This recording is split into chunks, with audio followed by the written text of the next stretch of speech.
Okay, so I've seen a lot of people asking about how guilds work now after update 3.5 in Dofus. So I'm just going to do a super quick breakdown, explain some of the new features and how it can work, and how you can even make some commas off of it as well. So, first of all, you now have guild halls, and your guild can choose where it is. They can switch it around whenever they want.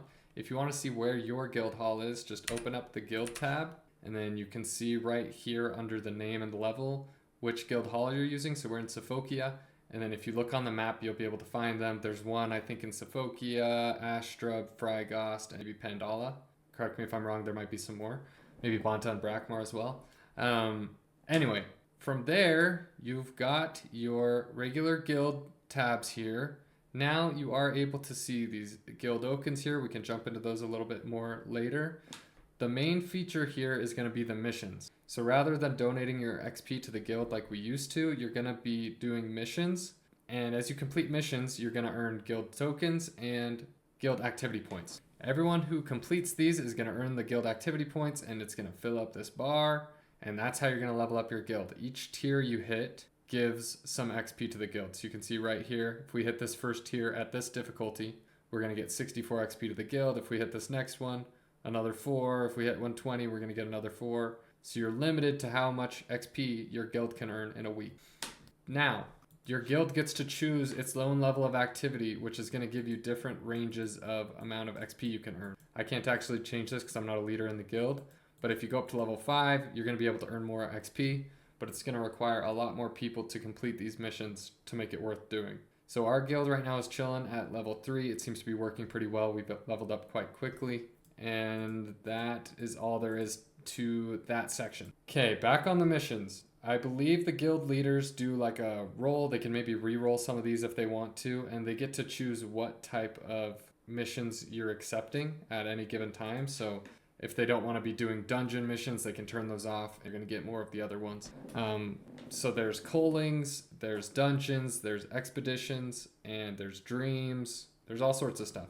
Everyone in your group who does any of these is going to get it for the guild. So if you're doing like a coaling with 8 members of your guild, you're all going to get your own tokens, and you're all going to contribute 300 activity points for this one. And all 8 of you will get that. The guild tokens are really sweet. You can actually buy a ton of really good stuff with them.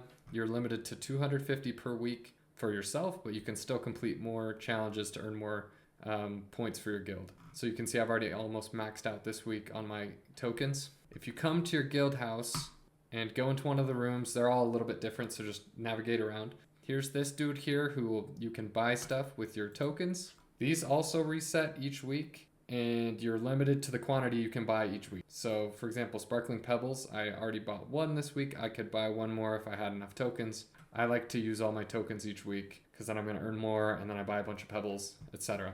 So this is one way you can make a lot of money off of the guilds. You kind of have to do a little bit of a workaround though. So all of these, if you buy them with guild tokens, are linked to your account. So it looks like you could just grab these and sell them, but you actually have to buy them and use them yourself.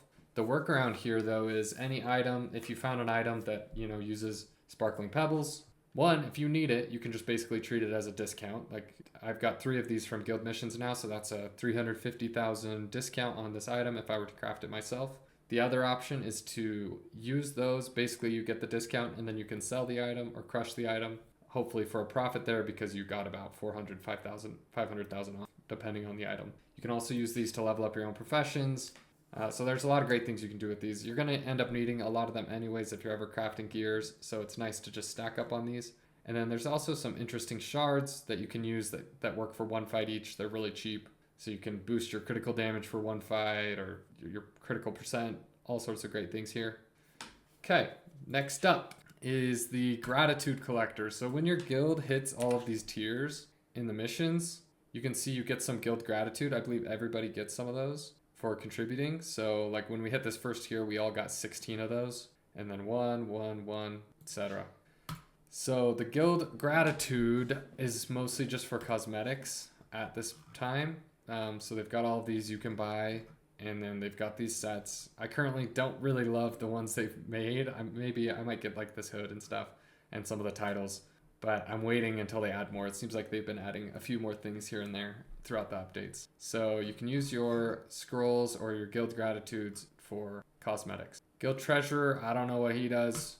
Don't ask me about that. You've got your guild chest and your guild hall as well. That works kind of how they used to in a guild house. The guild chest can be, the leaders can allow different members to have access to it and put things in, etc.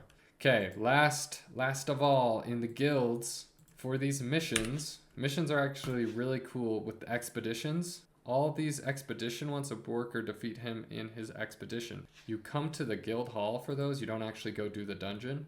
And there should be this guy in any of the guild halls in one of the rooms. And if you talk to him, ask which expeditions are available, he'll tell you and you can go in. And let's see if I just go in here.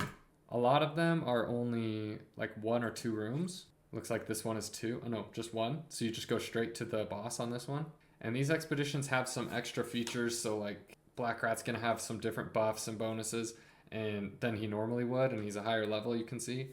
So you're going to want to look it up, check the wiki or Dofus Pour Les Noobs or whatever. I don't know if I said that website right.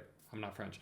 But you can go to one of the websites, look up the expedition features, and you'll see the different things with the different mobs. For example, I just barely did the Borker dungeon or the Borker expedition. And Borker, rather than his normal setup, he was invulnerable to range until like 4,800 HP. So we had to get close up and hit him, even though he hits really hard. So there's some unique things there. The fun thing about expeditions is you actually get the drops from the boss. So sometimes the drops are really valuable from the boss. You don't have to run the whole dungeon. A lot of times you just jump straight into the boss fight, kill it, and you have just as much chance for the drops as you would in the actual dungeon. Along with that, other tips. They might change these, but dreams, if one person gets their dream run to like right where it needs to be, and then the rest of your team joins just for the final room even, you're all gonna unlock that achievement. So we tested it today. I was in a dream paradox 2 with 1 room left. 3 of my guildmates joined. We did the last room and we all got the reward there. We didn't have to start from the beginning. Oh, what else is there? Guild commas. Okay, these are a little bit weird. Each week you can contribute 50,000, so every member can pay 50,000 commas, and it builds up the guild comma stack. And with these guild commas, the leaders can buy stuff inside the guild shop, and they kind of work interesting. So everyone gets to unlock it for themselves. So I can't buy this, but say one of my leaders goes and turns on this experience bonus. For the next 24 hours, I can go in at any time and turn this on for myself, and I get 2 hours of bonus XP. So it's not like they just turn it on and then all the guild has to be on for those 2 hours. It's like they can turn it on and within 24 hours, anyone in the guild is allowed. So that's really nice. You don't have to really like orchestrate it super hard. Like usually people will just pop one of these on a weekend and let everybody know inside the Discord or something, and then you can go use it on your own. This is actually nice. I didn't notice there's an option for Guildokens now, which is pretty cool. If you got a big time PvP guild, then they can pop that bonus, and then everyone can run a bunch of colo, get some double or some bonus rewards there. Let's see, is there anything else we need to cover with that? For guild leaders, they did add a way to view how many guild tokens anybody has earned, which is helpful for managing the guilds. Like our guild started a new ranking system based off of, you can see how many tokens people have done. Shout out to the guild here, Incarnam Fishing Club. You can see how many they've done, and kind of the ranks go along with the number of points in range. So that's helpful for people managing. I also really like that they added, like, you can mark it if you're interested, and then you can see who else is interested in doing that and whether or not they've completed it yet. So, and then you can see if they're online. So like, I can see any of these guys haven't done it yet and they marked it as interested, so I could go ahead and send a PM and we could go get the mission done. Okay, hopefully I covered that. Nope. One last bonus tip.